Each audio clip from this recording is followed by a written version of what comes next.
Hi, welcome back. We are here today to learn about sources of greenhouse gas emissions.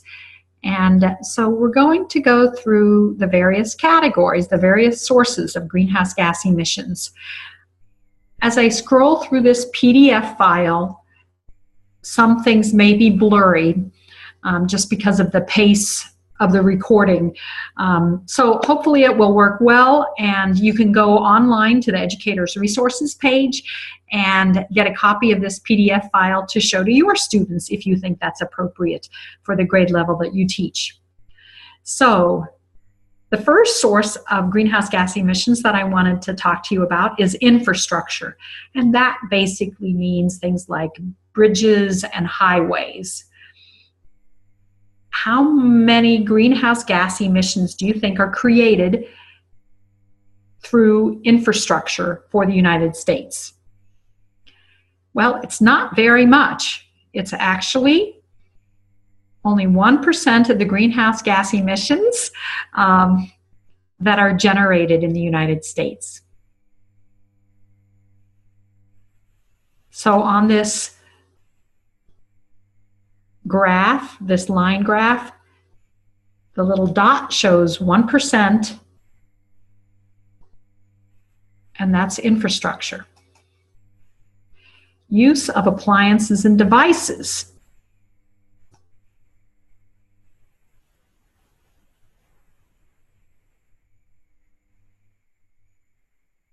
%8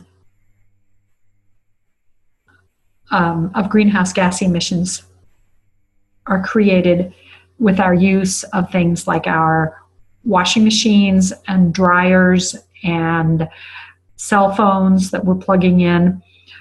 So though it's not a lot of greenhouse gas emissions, it is great when we can hang our clothes, our laundry out on a clothesline to dry and unplug our cell phones when they're fully charged, and try to take care of the batteries in our cell phones so they last longer.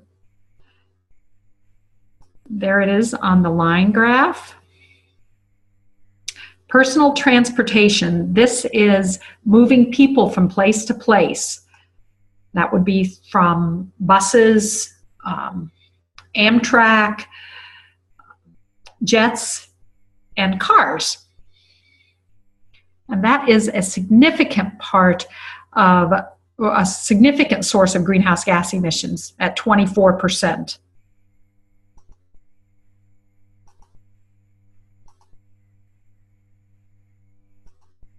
The next category is, sorry, I'm going to try to get back to that, building, lighting, and heating, ventilation, and air conditioning.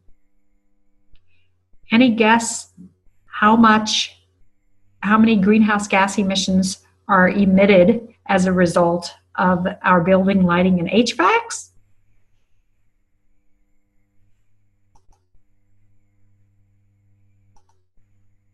It's quite a lot at 25%. So that's, I think, 58% of the greenhouse gas emissions that are generated.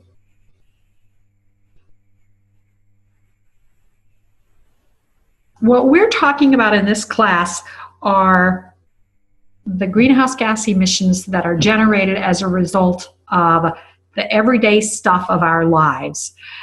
Our t-shirts, just look around your room, and in my room, everything that you see behind me, aside from the actual structure of the house, is just stuff, and to create it, it means we're extracting, manufacturing, and transporting these materials around, and that's causing greenhouse gas emissions. The big surprise is that the stuff of life is the single largest contributor to greenhouse gas emissions in America at 42%.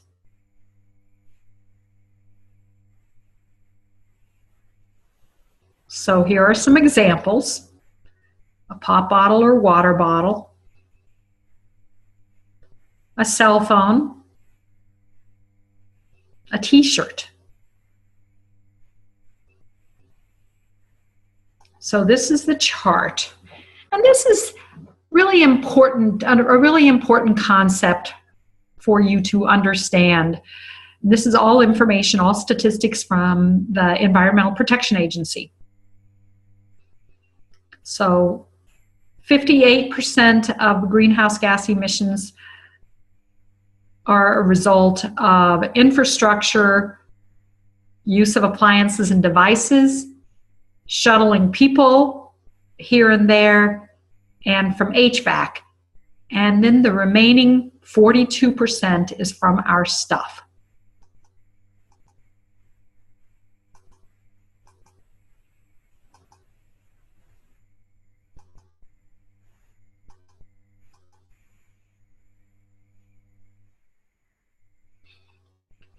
So when we look at the sources of greenhouse gas emissions for our stuff, I'll first show you that landfills and wastewater is one of the sources of greenhouse gas emissions. Any guess how much greenhouse gas emissions, how many greenhouse gas emissions are as a result of landfills and wastewater? It's actually a very, very small percentage. It's only 3%, about 3 to 5%. So that's a really important thing to remember. It's just a small fraction of that 42% that we're talking about now. You see that we're going to talk about transportation next, and the distinction here is that personal transportation we talked about earlier, and that was 24%, a source of 24% of greenhouse gas emissions. This transportation is the freight of moving products here and there, shipping them from China to America, shipping your shoes that were made in Vietnam or Brazil or wherever here. That is a large source, but it's not as large as you would think. It is 7%. So there you can see it on that line graph. And this line graph again represents the 42% of greenhouse gas emissions from our stuff. The big source of greenhouse gas emissions is from extraction and manufacturing. That is a whopping 32%.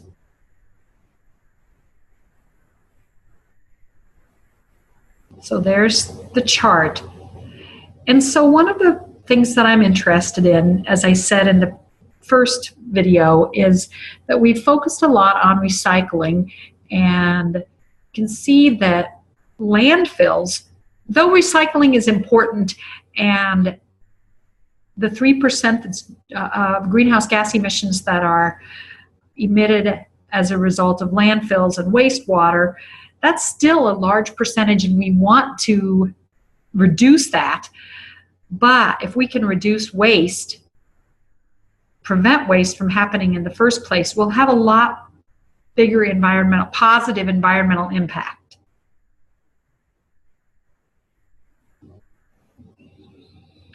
So this is the life cycle of a product, from extraction to transporting materials to manufacturing to more transportation to our actual use of a product, more transportation before it gets dumped in a landfill.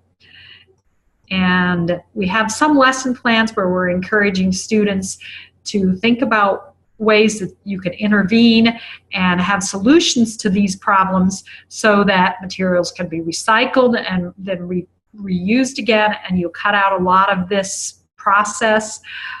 Or, as we talked about, if we buy fewer TVs, for example, and spend our money on services like massages or theater tickets or ice skating or swimming, those things will reduce the impact of stuff. And I want to just thank our funders for their work on this, and the graphic designer Heidi Footman, who helped with this. Thank you, and I'll see you for another one of these videos.